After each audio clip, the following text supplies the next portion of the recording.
I had persuaded Sherlock Holmes to take a brief holiday with me. As we rumbled through the countryside, it was a comforting thought indeed that for a while anyway, there would be no desperate men at the door of our flat in Baker Street, no life and death cases to solve. Ahead were 4 whole days as suspended and happily uneventful as this train trip.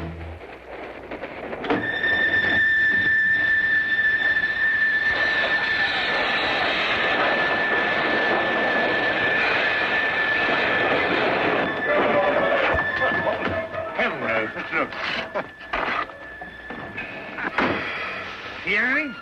Not a thing. Well, I hope we haven't heard anything. We must be doing 30 miles an hour. Oh, we're doing more than that, I think, Watson.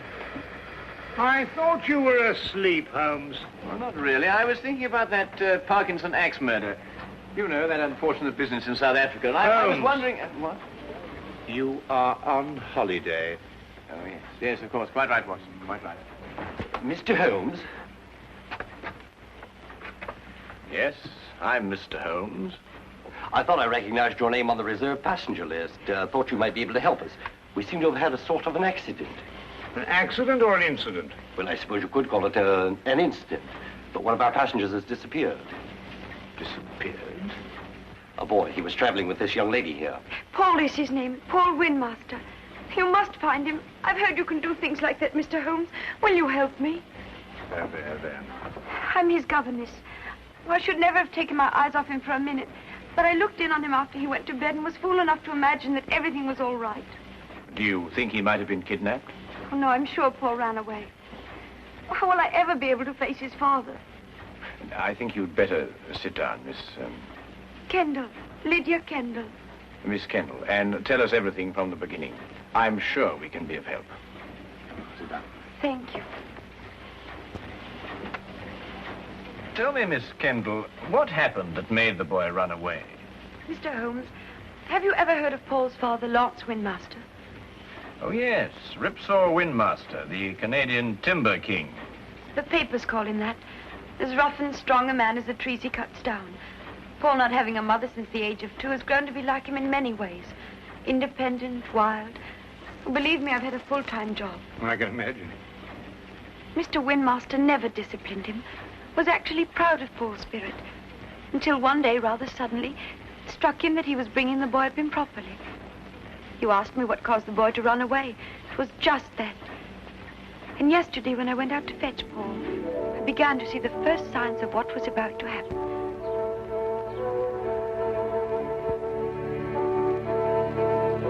Paul! Paul! Paul, you'll have to come home now and get dressed. We're all packed and ready to go. Yes, Miss Kendall. Hurry now, we can't miss the train.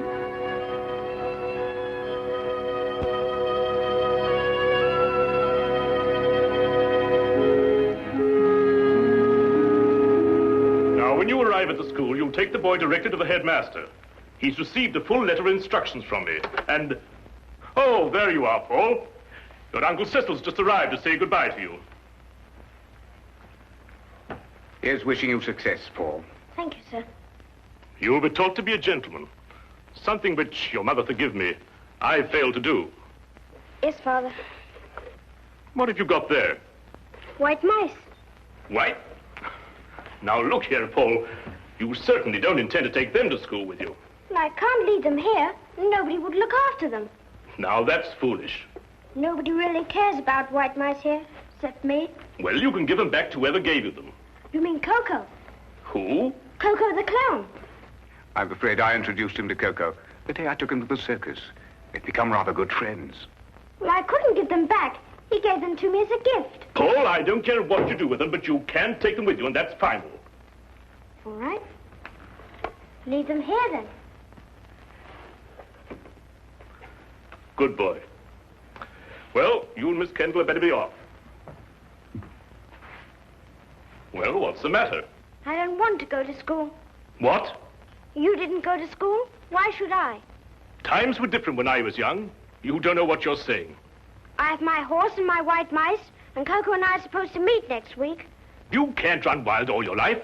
You'll grow up to be a savage. But Lydia could teach me everything I need to know right here. Miss Kendall isn't a teacher. She's a governess. She knows as much as anyone. Now listen to me, Paul. One day you'll come into possession of everything I own. This estate, my lumber mills, everything. When that day comes, I want you to be equipped to take over. Well, I don't have to go to school for that. And I don't have to wear a tie and jacket either. You'll wear a tie and jacket and you'll like it. And you're starting to school right now. Put me down! I don't want to go to school! I'll run away! Put me down! I'll run away! Well, Miss Kendall, are you coming? Put me down! Put me down! He boarded the train without further protest. The truth is, his attitude seemed to have undergone quite a change. By the time we started out, he behaved almost as if he were looking forward to going to school. But of course, the whole thing was a ruse to put me off my guard. You said before you saw the boy after he went to bed. Now, what time was that? About 8. And what time did you find that he was missing? About an hour later, I heard a thud coming from his compartment and went to investigate. His door was locked from the inside, and I had to get the conductor here to open it for me. How he got out, I don't know, but he was gone. And of course you searched the whole train after that. Oh, every inch of it with the conductor here. I decided to stop the train when we couldn't find him. Oh, conductor, I believe there's a steep gradient just a few miles beyond Darcy. Yes, there is. Now, how slowly would the train be going at that time, do you think? Oh, about 5 miles an hour. Very slowly, sir. Well, in that case, I suggest that we borrow a cart from a farmer in the vicinity of Darcy and go back and search that area. Yes, sir. I'll take care of it immediately, sir. What was the number of the boy's compartment? 37. Well, Dr. Watson and I'll take a look at it. No, there's no need for you to come with us. I think you'd better stay here and rest. Now, you mustn't worry. Small boys make a habit of disappearing and reappearing.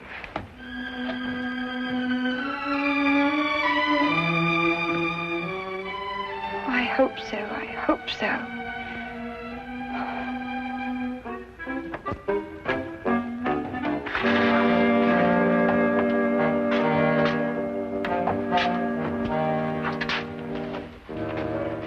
Well, you certainly simplified the search and narrowed down the area to Darcy. Here, Watson, give me a hand with this window, will you? Yes, sir. All the same, these train windows. Yeah. Well, that was the thud Miss Kendall heard, the sound of the window being opened before the boy jumped out. By Jove, you're right. The question is, who helped the boy open the window?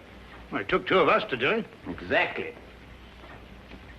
Good heavens, Holmes, do you mean that he must have had an accomplice? Of course he must have. Yes, but who on earth would want to help a little boy to run away?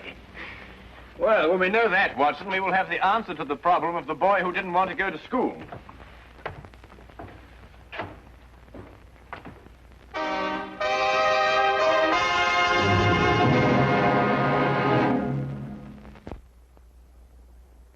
And now we return to the case of the night train riddle. Taking Holmes' suggestion, we borrowed a cart and traced the rail line back to the upgrade near Darcy. We combed the area several times without uncovering a single clue. All of us were soon discouraged and ready to abandon the search. All of us, that is, except Holmes. We've been over this stretch 3 times already, Holmes. Yes, I know, but this is the only place where the boy could have jumped off. But we haven't got a shred of evidence, not a sight of anything, nothing at all. Look, What is it? A boy's cap. Miss Kendall, would you mind coming over here for a moment? Is that the boy's cap? Oh, yes, that's his. Then it has to be here. Look, over here. Here we are, Watson. The footprints of a small boy. Holmes, look, another set. Must be the boy's accomplice. Ah, good work, Watson. They end here.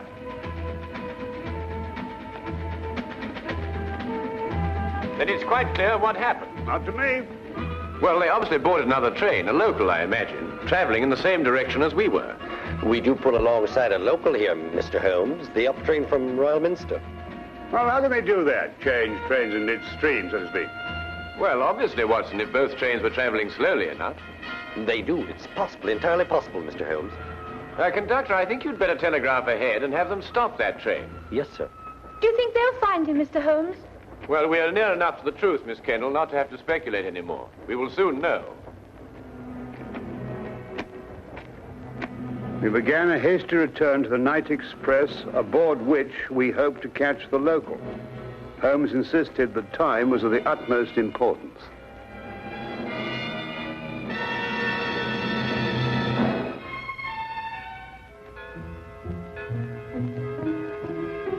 Paul. Pardon? I'm sorry. I thought you were another boy. Perhaps the next compartment. Well, this is the last one, miss. You held out so much hope, Mr. Holmes. How many stops does the train make before Darcy? 3, same as usual. Did you notice a boy get out at one of them? Not that I remember. There was a boy. I talked with him. He got off with his father at Manborough. Are you sure? Yes, there was that pair. Blimey, I clean forgot. What did the father look like? Medium-sized, grey hair, ordinary face. Wait, I noticed when I inspected his ticket there was something about his fingertips. They were red. Red? Yeah. I thought it was strange at the time. That's most observant of you, conductor. That proves it, Watson. Holmes, do you know who he is? Of course. Coco the clown. Coco the clown? He was the boy's friend. But more than that, there's the red fingertips. The significance of which completely escapes me. Rouge, Watson, the same kind of clown uses.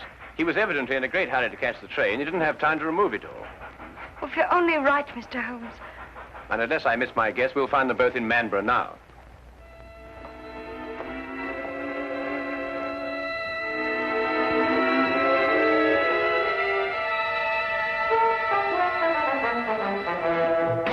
Watson, Miss Kennedy is sending a wire to the headmaster of the school, telling him they've been delayed.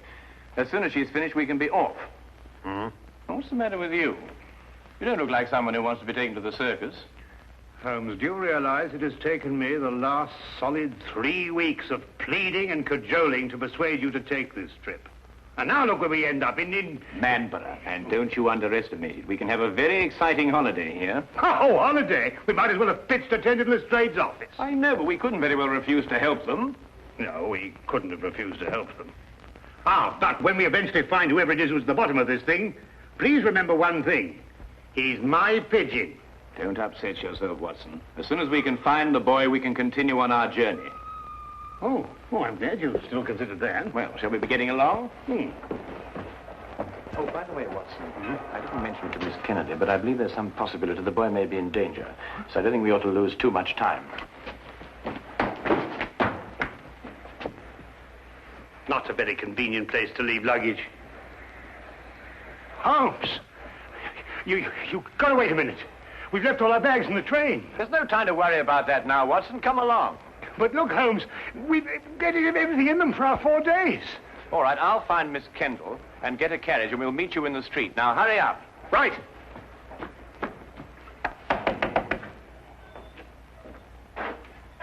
Could you tell me if the night express has gone yet? He had to switch back to the main line. I wondered if it was still in the yard somewhere.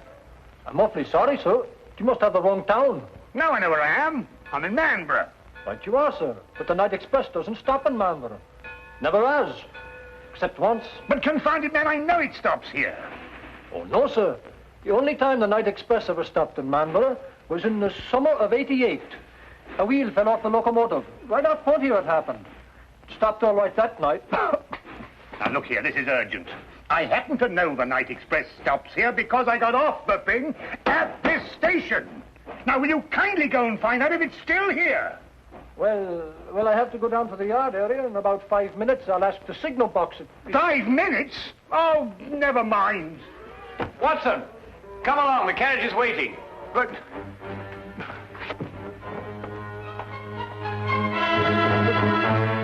the luggage.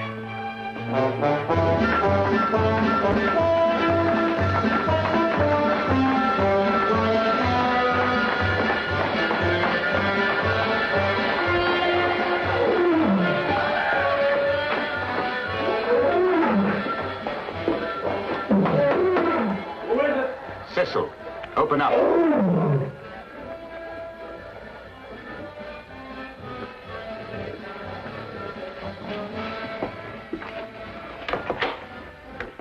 work? We jumped off, switched trains. Ta-da! Like a couple of acrobats. Where's the boy now?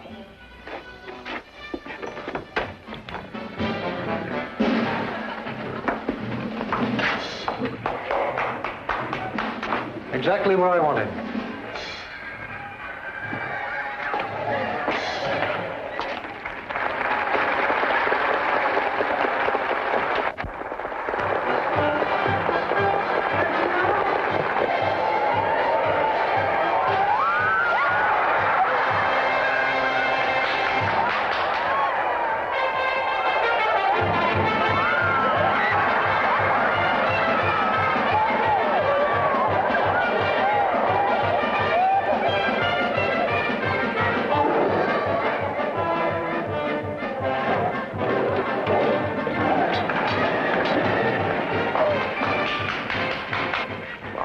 And get it over with.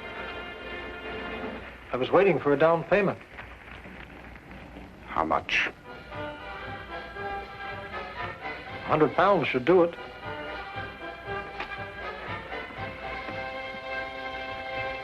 That's cheap enough to show you good faith.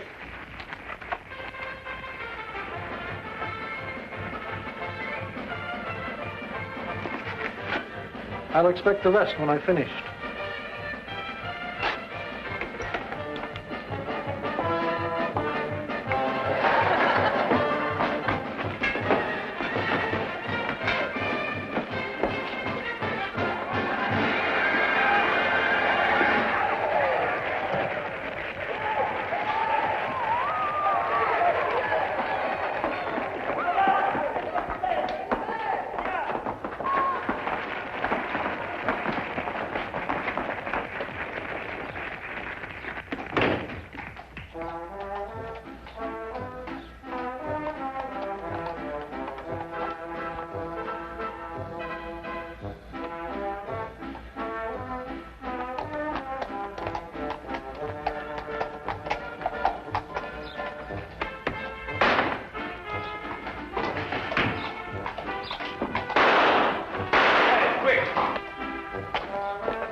Take this gun and fire it up into the air. To the air? Yes, just to pin him down. And what are you going to do? Well, I'm going to find out who he is and why he's trying to keep us from the boy.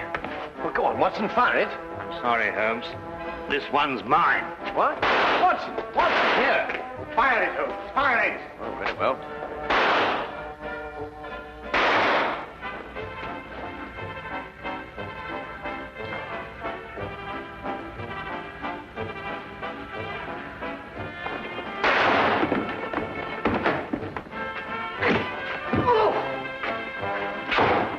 Come along, Miss Kendall. Watson, you're a fool to have taken such a risk. No, with you covering me, I couldn't miss. Get up.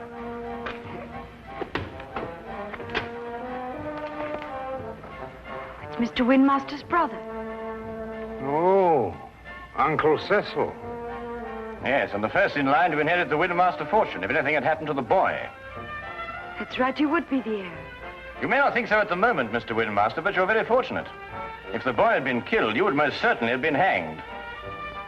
Hanged? Yes, hanged. Stop him. Stop who? Coco, he's about to kill the boy. Push him off the catwalk backstage.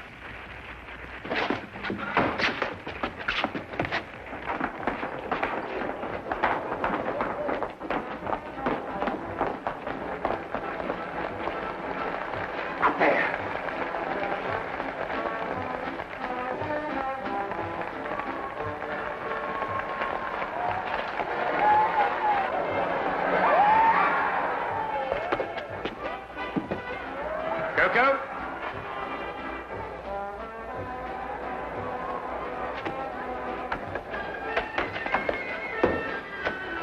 Don't come any closer.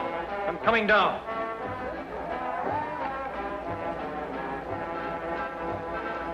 You'll never get out of here. One move to stop me and I'll kill this boy.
Perfect timing, Watson. Yes, wasn't bad, even though I do say so myself.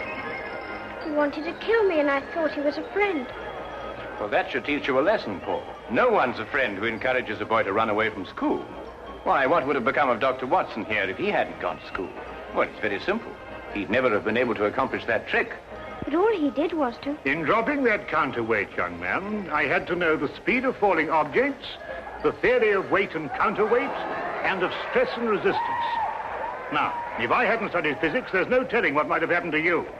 I never thought of that. No, of course not. Well, just you think of it from now on.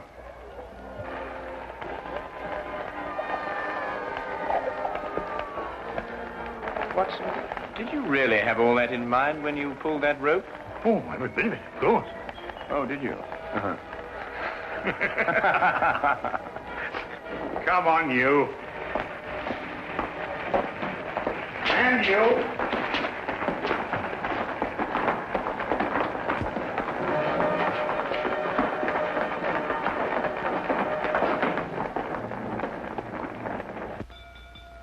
If you're looking for the time of the next London train, it will be along in 10 minutes. Huh? Oh, no. I was just wondering where our bags would be by this time. This train seems to be somewhat off schedule.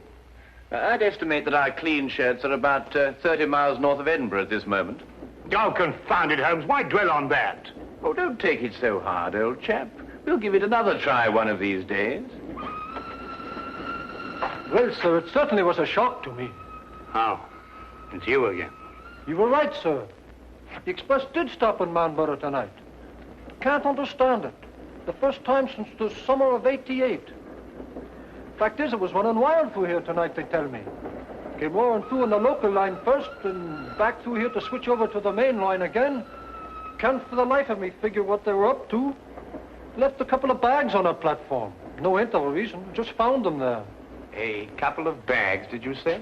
Why, yes, sir. A suitcase-like. Don't know anything about them. One marked J.W. and the other S.H. Suppose we'll have to keep them in the office for the 30 days required. My dear sir, if you'll just lead me to your office, I think I can relieve you of those suitcases within 30 seconds. My name is John Watson. Mine will be the one marked J.W. Oh, you mean, I say, and this here gentleman is S.H.? Yes. This is my friend, Samuel Higgins. Ah, well, in that case, sir, if you'll come along to the office and identify the contents, I'd be glad to get them off my hands.